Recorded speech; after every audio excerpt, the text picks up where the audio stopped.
Alright, so tried zooming in and that actually did not make a difference. So I will try to write bigger, and of course having actual audio for the video will also help as we work on part 3 of the pre-calc final review. So we're going to work through chapters 5 and 6 here. I'll leave 7 and 9 kind of up to you.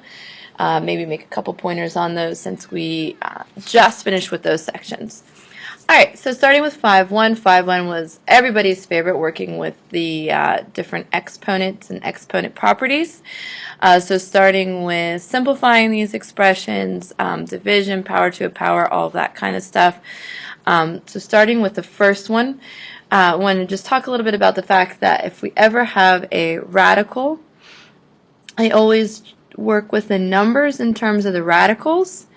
And then with the variables in an exponent, that's when I start thinking of the square root as the second power. When I'm thinking of 12, I think of square root of 12. I don't think of 12 to the, I said second power, I meant 1/2, to the 1/2 power. So I reduce my 12, reduces to 2 root 3, and a to the 8th to the 1/2, a power to a power, I multiply.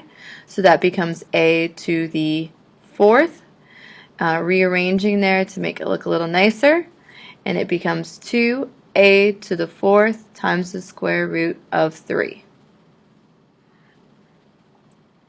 With our next example problem, I'm going to go ahead and rewrite everything here in terms of having negative 27 raised to the negative 2/3 power, and having x to the 6th raised to the negative 2/3 power. I'm going to go ahead and with the negative 27, I'm going to rewrite that since I have a negative exponent here. I'm going to go ahead and rewrite that as the reciprocal, so 1 over 27. And I'm also going to go ahead and separate that power, and I'm going to write it to the 1/3 and to the 2nd. So I just did two things in one. I applied the negative exponent, made that reciprocal, the base, took the reciprocal of the base, and then I also separated the 2/3 into 1/3 in the second power. And then x to the 6th to the negative 2/3, again a power to a power, I multiply. 6 times negative 2/3 is x to the negative 4th. I'm going to come back and take care of the x to the negative 4th. I'm going to stay here with the negative 1/27. Again, 1/3 power means the cube root. So if it helps to rewrite it as the cube root of negative 1 over 27. And then I'll square that, and x to the negative 4th. And I'm going to come down here. This is 1/3, negative 1/3, and then squared times x to the negative 4th. This becomes 1/9.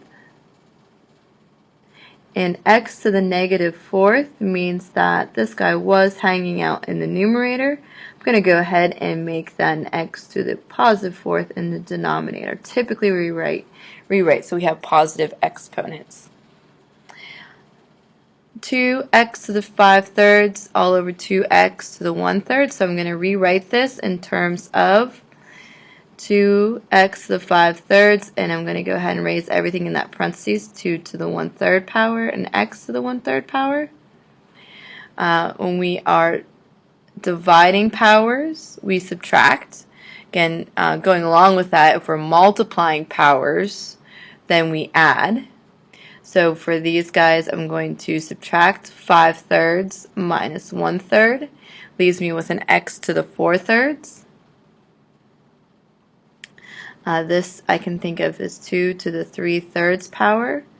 3/3 minus 1/3 leaves me with 2 to the 2/3, and I'm just going to leave it like that. And that is a quick review of reducing or simplifying our exponential expressions, including rational exponents and negative exponents. 5.2.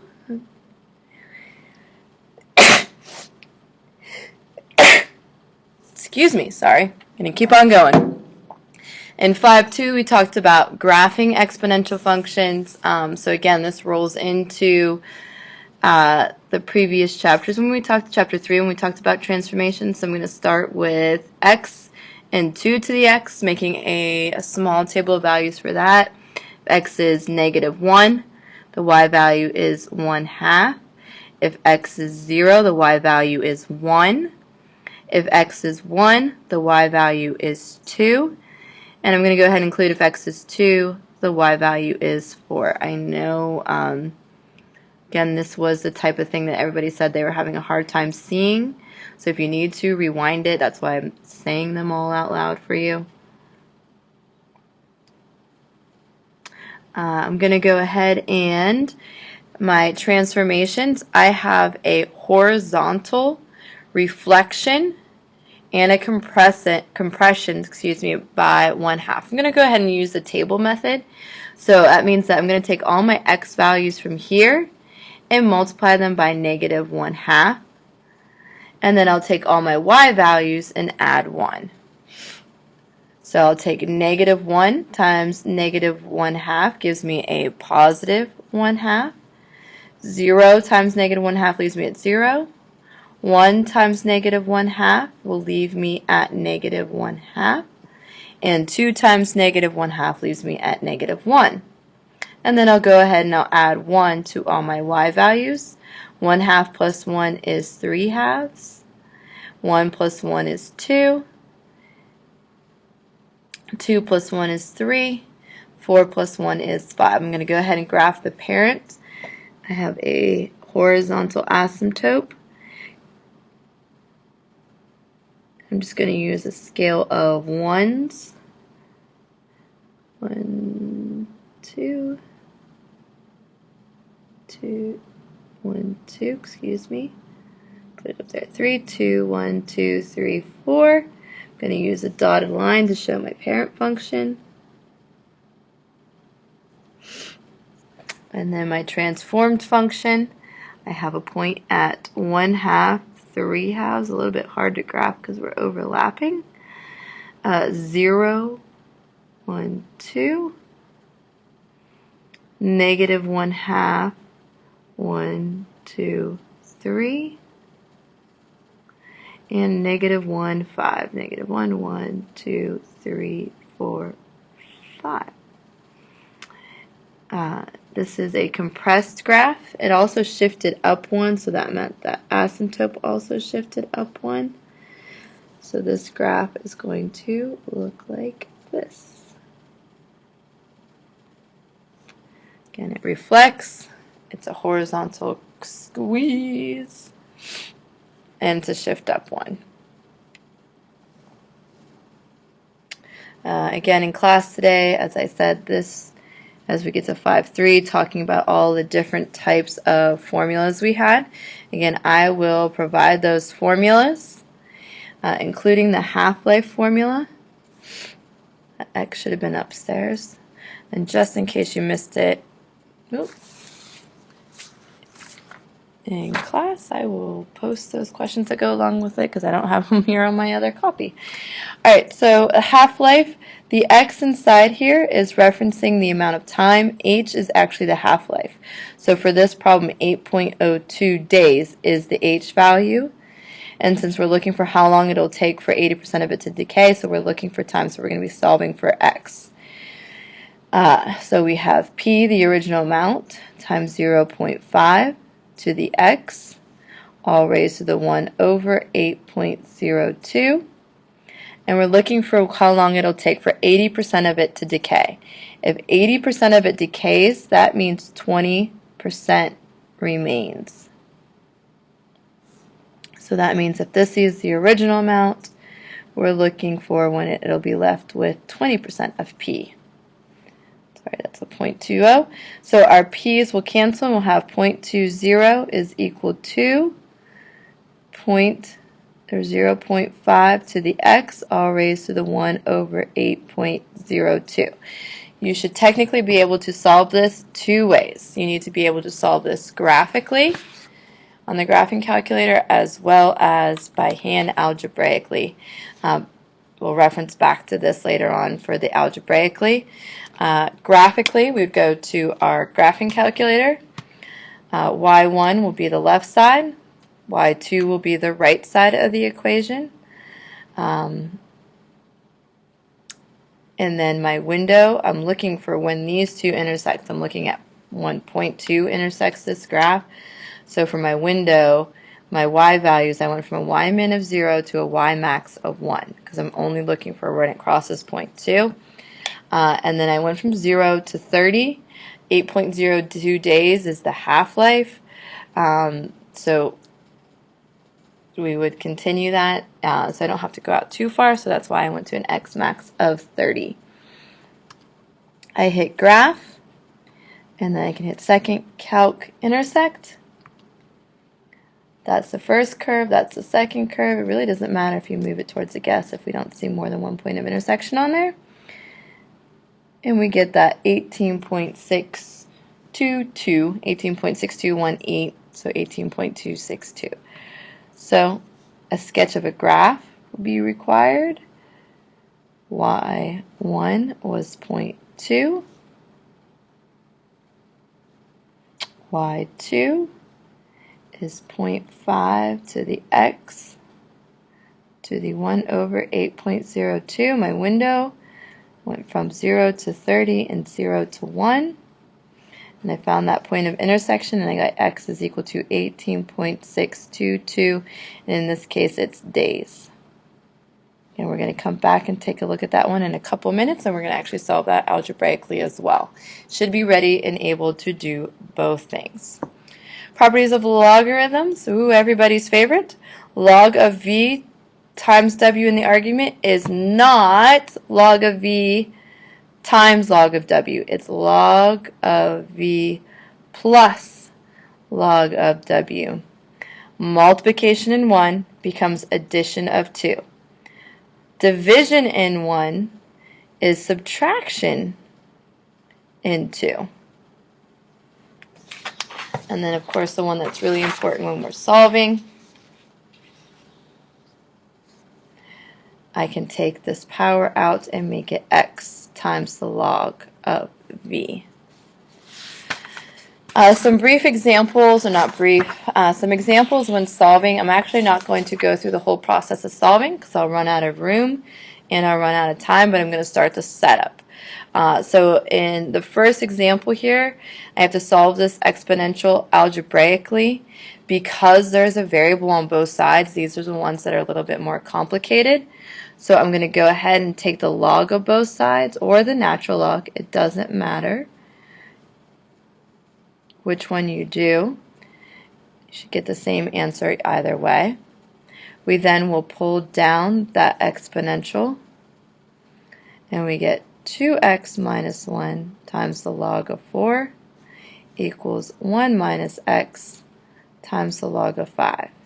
So then this was the one where people want to divide the x or the x's to get them on the same side, and do that kind of stuff. However, we have to distribute.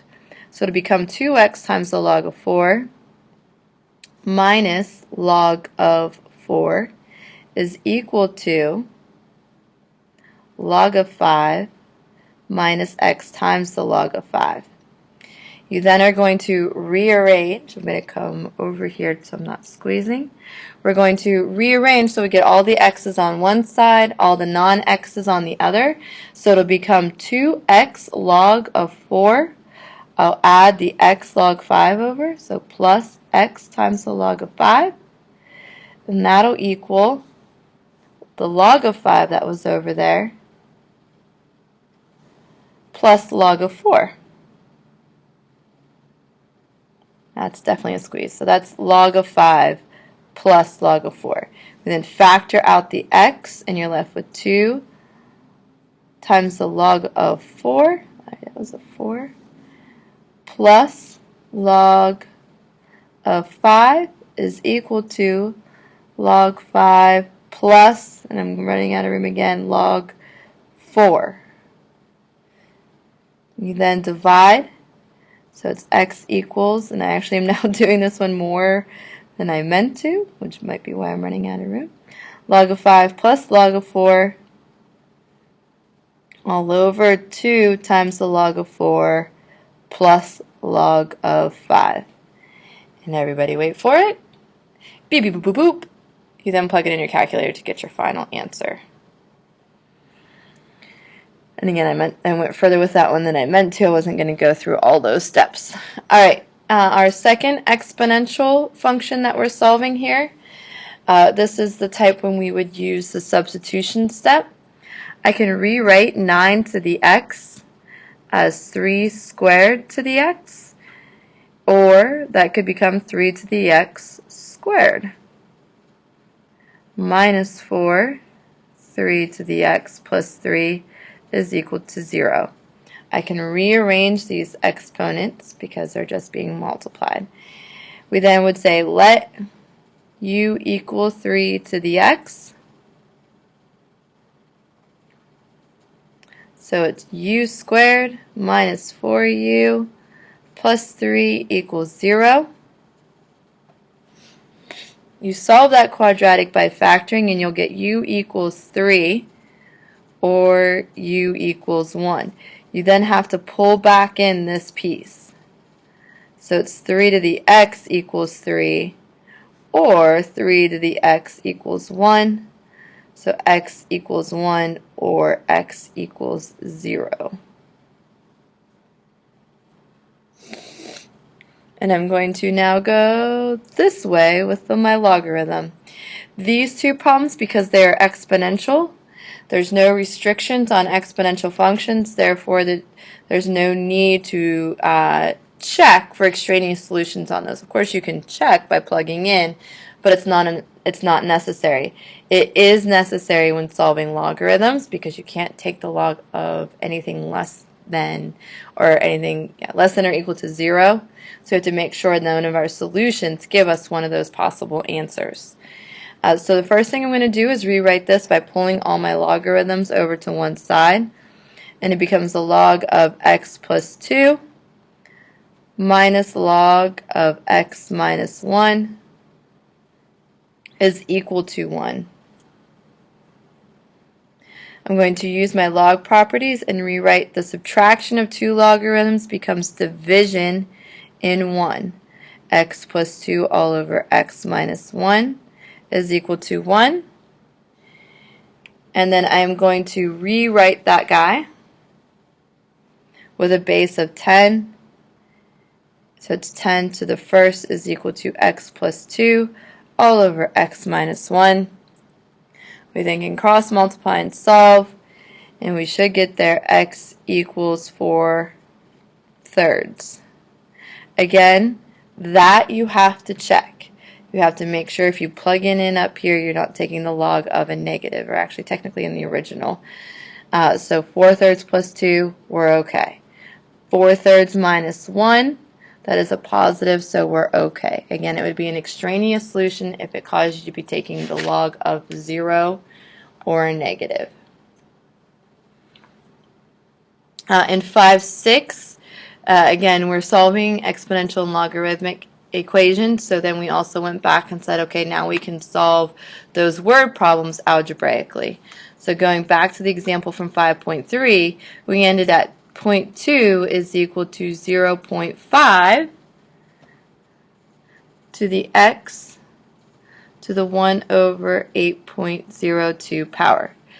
A couple different ways that you can take care of the 1 over 8.02 power. You can raise both sides to the 0.802 power, or you can multiply these two things together and have x over 8.02. That's actually what I did. Either method is fine. Again, that's x over 8.02 as the exponent because I just multiplied the powers. I then can take the log or the natural log of both sides.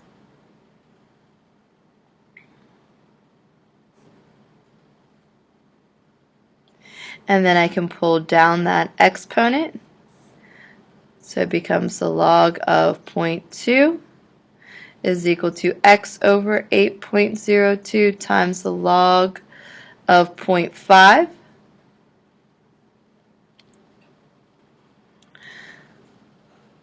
I then can divide both sides by the log of 0.5, so I have x over 8.02 is equal to the log of 0.2 all over the log of 0.5. And then, of course, I'll multiply both sides by the 8.02. So I'll plug this in and then multiply both sides by 8.02. And again, just like on the graph, we should get 18.622. I almost wrote years, but it is days. Okay. Find and use exponential and logarithmic models. Again, on the graphing calculator, under our stat calc list, we have a variety of things. Linear regression comes from chapter 1. And then we also can use ln is the natural log, so that's our logarithmic regression, and exponential regression. We talked about all of these, however, I am keeping it confined to exponential and the logarithmic. Again, also getting your data in there, stat, edit, and there's where our information goes under L1 and L2. Alright, that is chapter 5. Let us move on to chapter 6. Chapter 6 was a quest chapter for us, so it was a pretty brief chapter. It was some basics of trig. So first of all, you best be knowing your 30, 60, 90 and your 45, 45, 90. 30, 60, root 3, 1, 2, 45, 45, 90, 45, 45, 1, 1, root 2. We've worked with those in a variety of different places in a variety of different ways. In 6.2, we solved for missing sides and missing angles, solved triangles. We did that in our special triangles, so you had to know these ratios and set them up, and we did that in any old triangle. Technically, since you have the calculator, you can use it to help you with these types of problems. However, you do have to give exact answers. So in terms of the root 3 and root 2 when I request those. So our triangle up here, tangent of theta, because it's opposite and adjacent, is 11.9 over 10. So therefore theta is the inverse tangent of 11.9 over 10. Now, before I keep going, before I forget, 6.2, you need to be in degree mode. For most of the problems that you have to solve with a calculator, that you have to solve using a calculator, you should be in degree mode. However, if you go back and try to check something like a graph from chapter 7 or the exact values of like sine of 5 pi over 12, that you need to be in radian mode. So be aware that chapter 6 stuff you should be, because you're finding angles and working with angles and degrees, you should be in degrees. However, going back and forth, if you go to check other stuff, you'll have to make sure you go from radians and back and forth. And this one should end up with a theta of 49.958 degrees. And then here, to solve for our x, it would be the cosine of 37 degrees is equal to 11 over x. So x is equal to 11 divided by the cosine of 37 degrees. And therefore, x is 13.773. Also in 6.2 is also we did our application problems, like our lighthouse and the guy wires.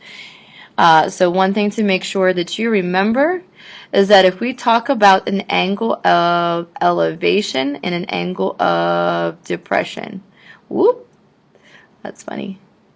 That's a leg. So an angle of elevation, if you're looking up at something, and you want to talk about the angle of elevation, the angle of elevation is always measured from the horizontal. So that would be the angle of elevation. Typically where we had an issue was more so with an angle of depression. So if I said that the angle of depression from like the top of the lighthouse, yep, that's a lighthouse, and then we were going to look down to like a sailboat, and I gave you the angle of depression. Again, the angle of depression is measured from the horizontal, not from the object. So angle of depression would look like this. Okay. I tried to make sure the suggested questions that I gave you there were the ones that weren't overly tricky but hit the angle of elevation and depression a little bit. Alright, converting between radians and degrees to radians. Now we use that conversion that it's pi is equal to pi radians is equal to 180 degrees. So if I'm converting 22 degrees to radians, I do 22 times pi over 180. I reduce 22 is divisible by 2, that leaves me 11. 180 is divisible by 2, leaves me with 90. So I actually end up there with 11 pi over 90. 3 pi over 5 going the other way. So now use 180 over pi. My pi's would reduce. I can also take 5 into 180 and get 36. These problems should get a little bit faster since you have the ability to use the calculator. And that would leave me with 108 degrees.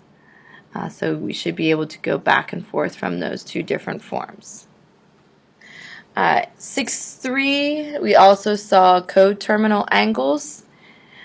So coterminal angles are two angles that end in the same standard position.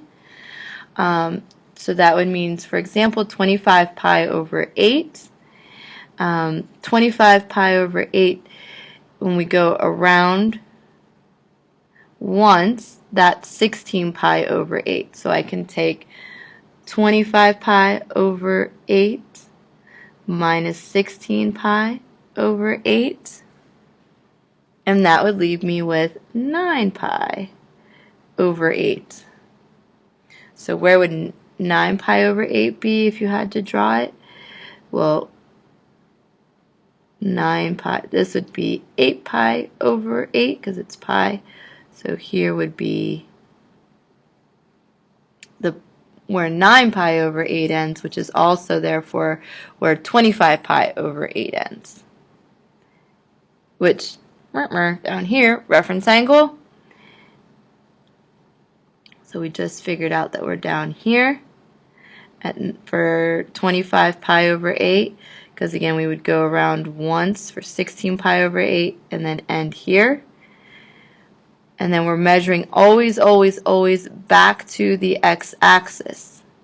So we're taking either 25 pi over 8 and subtracting, or once we find that reference or that coterminal angle, it's 9 pi over 8 minus 8 pi over 8, because that's what this guy would be, 8 pi over 8. And so that ends up as pi over 8.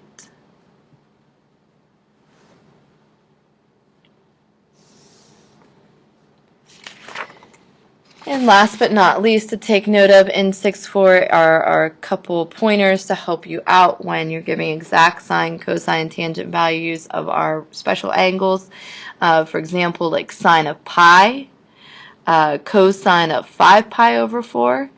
So just remember, if it's pi over 6, that means that if pi over 6 is 30 degrees, and therefore any multiple pi over 6 is a multiple of 30 degrees and has a reference angle of 30 degrees.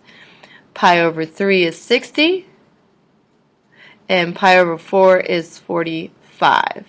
Also, this is a good thing to remember,